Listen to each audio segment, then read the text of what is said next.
وننزل من القرآن ما هو الشفاء ورحمة للمؤمنين ولا يزيد الظالمين.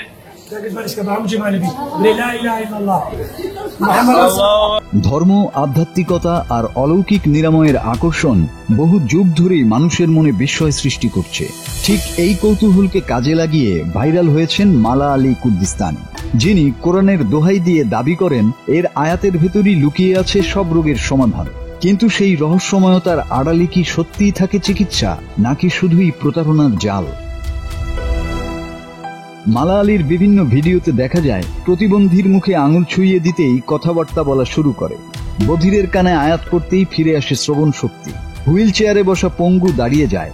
মুহূর্তের মধ্যেই মানুষ প্রশ্ন করে, এটা কি সত্যিই অলৌকিক শক্তি নাকি দেখানো নাটক?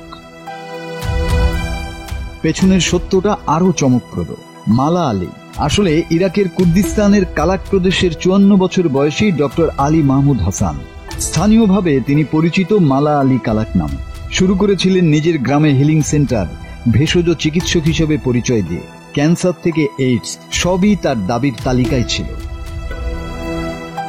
কিন্তু চিকিৎসার আড়ালে ছিল উটের মূত্র খাওয়ানো, রোগীদের উপর চাবুক চালানো, নারীদের ব্ল্যাকমেইল। প্রথমে ধরা পড়েন তুরস্কে, পরে সৌদি আরবে। 2020 সালে আবার ভাইরাল হলেন, দাবি করলেন অন্ধ বৃদ্ধকে দৃষ্টিশক্তি ফিরিয়ে দিয়েছেন।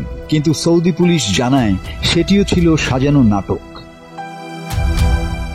পাকিস্তান, তুরস্ক, সৌদি আরব প্রায় প্রতিটি দেশে তার প্রতারণার নেটওয়ার্ক ছড়িয়েছে।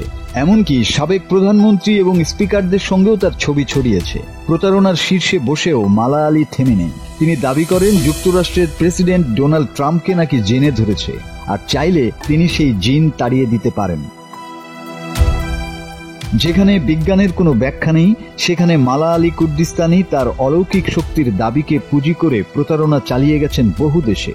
দেশে দেশে প্রশ্ন উঠছে, আর কতদিন এভাবে মানুষের বিশ্বাসকে কাজে লাগিয়ে প্রতারণা চালিয়ে যাবেন তিনি? মাসুদ হাসান, বাংলা টিভি।